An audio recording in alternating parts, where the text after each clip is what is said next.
مرحبتين كبار، اهلا وسهلا، امسيتم واصبحتم بالخير. طبعا في ناس بتشوفني المساء وناس بتشوفني الصباح. انا اليوم بقوم بزيارة لواحد من افضل محلات العطور على الاطلاق وافضل محل في سلطنة عمان. هذا المحل في داخله عدة براندات تحت مظلة واحدة.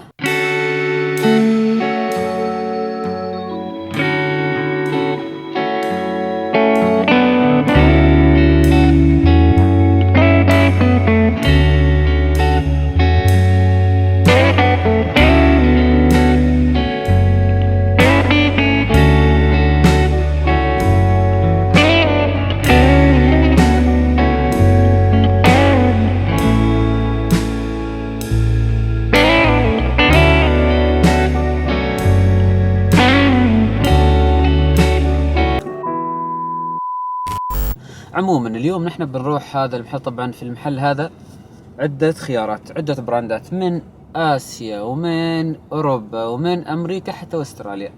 فرعين في سلطنة عمان، فرع واحد في مول عمان اللي أنا بروح اليوم، والفرع الثاني في سيتي سنتر مسقط. طبعا في بعض البراندات هناك وبعض البراندات هنا، يعني مش كل البراندات موجودة في الفرعين، في كل فرع براندات يعني مو موجودة في الفرع الثاني.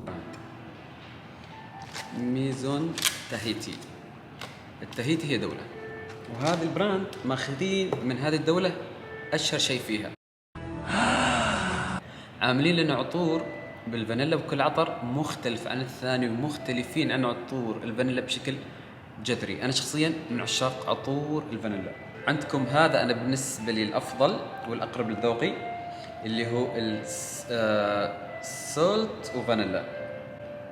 التوب نوت أو مقدمة العطر المرامية، القلب، قلب العطر، نسيم البحر اللي هو الملح، والأكواتيك والياسمين ورائحة الماء، يعني منعش. والقاعدة أو البيز نوت فانيلا وخشب الأرز. كنا نعرف روعة خشب الأرز، وفي نفس الوقت هو من الأخشاب اللي خفيفة ومنعشة كريمية إلى حد ما، مو مثل الأخشاب الثانية اللي تكون ثقيلة وكذا وتعطيك طابع معين من العطور.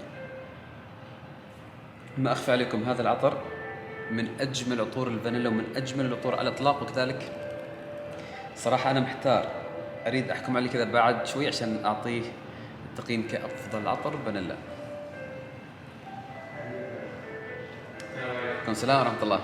خير، يسعدك الحال، حياك، يا هلا وسهلا، يسعدك بنوركم. فهذه الدار مختصة بالفانيلا، بس توظيف الفانيلا في قالب عطري غير عن أي عطر فانيلا مر عليك.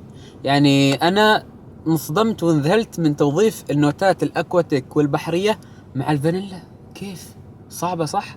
فعليا يعني شيء ما يخطر على البال، بس تغلبوا على نفسهم وأسرونا بهذا العطر. فانيلته يا طويل العمر أوفر سويت إلى حد ما. يبدأ مع الفانيلا، وكذلك في كل مراحله، في التوب نوت، في الميدل نوت، وفي البيز نوت فانيلا، وكذلك حلوى اللوز والنوتات البودرية.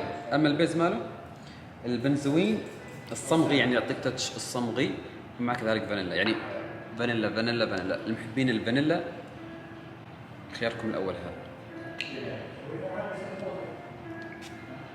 يعني هذه الدار خذت الفانيلا كذلك.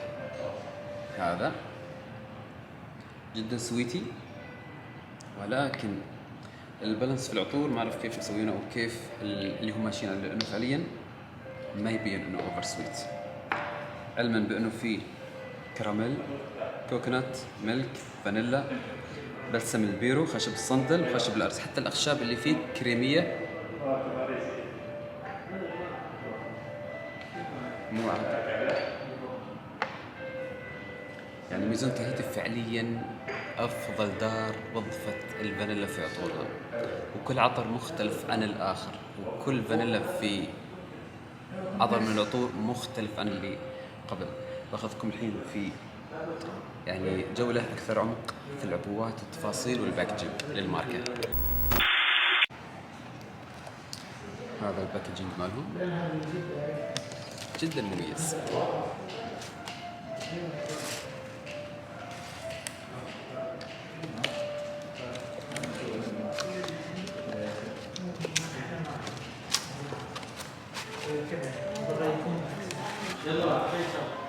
يسعدك، تشرفنا فيك.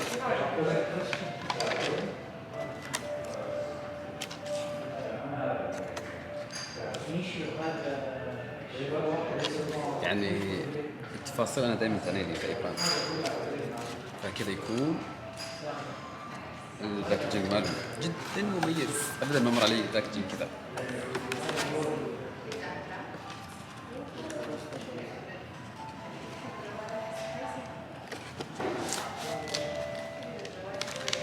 يكون شكله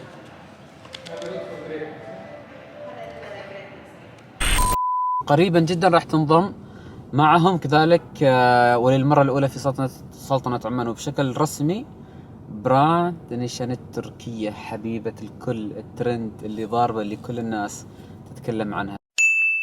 يعني أنا مثلا حاليا أفضل عطر بالنسبة لي هذا العطر، أنا من نيشاني هذا عطر المفضل حاليا. تعرفوا لما توصلوا مرحلة الإدمان مع عطر معين تحب ترش منه، تحب تشم ريحة العطر في كل الأوقات، في يومك، نهار، ليل، مساء، عشق هذا العطر. فحاليا بالنسبة لي هذا العطر